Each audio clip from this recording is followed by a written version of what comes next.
do I owe this unexpected pleasure?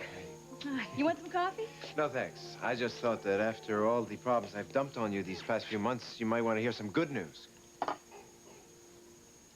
You made a decision? Yep.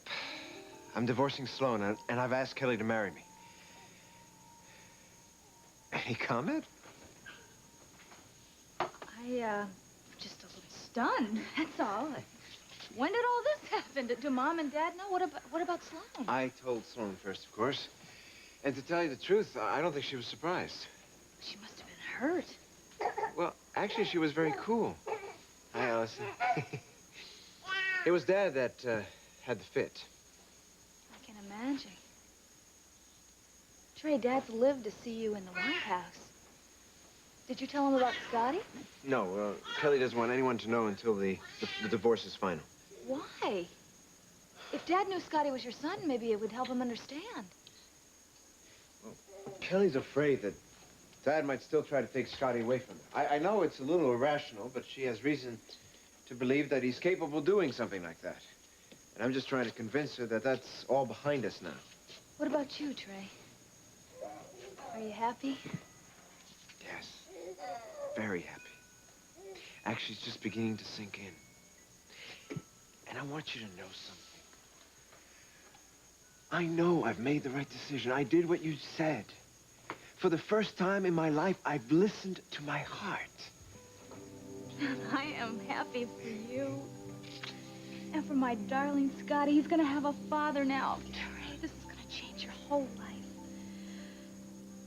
I want to know what you were doing with that tape recorder in your notebook.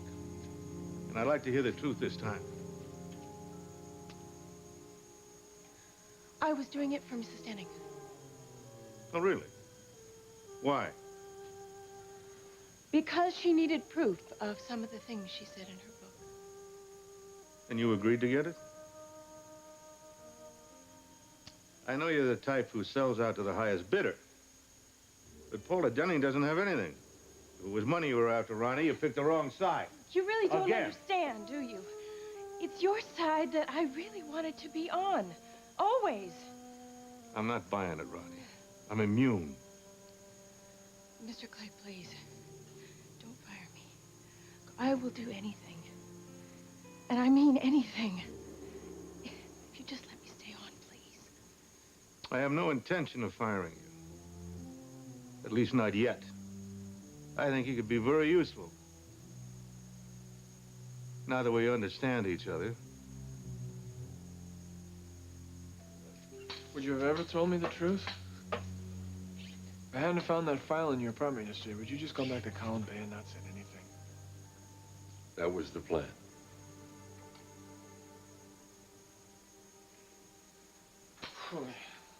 You know what I did last night while I laid awake? Thought about you. No, that's not right. Thought about my father. Thought about all the times we used to have together, the good ones and the ones that were pretty tough. See, I adored my father. I worshipped him. When he died, I didn't know how I was going to get on without him. Now I come to find out that he chose to go on without me. It was not by choice, Thomas. At least in the beginning it wasn't. Look, I was in a coma after the accident for a long time. And even after I came out of it, I still couldn't remember who I was for what seemed like forever. And by that time, you had all accepted me as long dead. And considering the condition I was in, you were all better off without me. It's your opinion. Yes, it was. And it still is.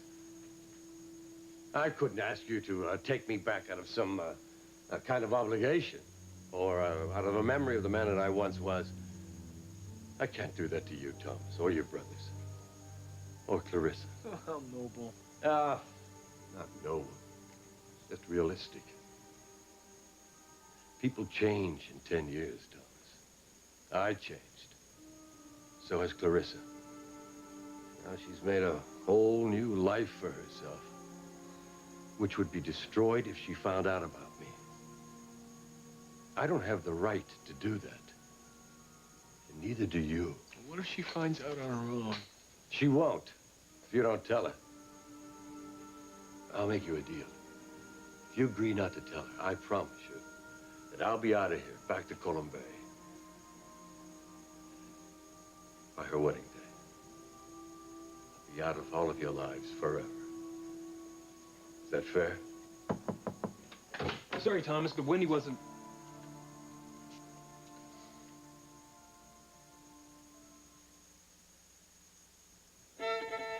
Big Bird has flown the coop. Oh, we're gonna find him, all right,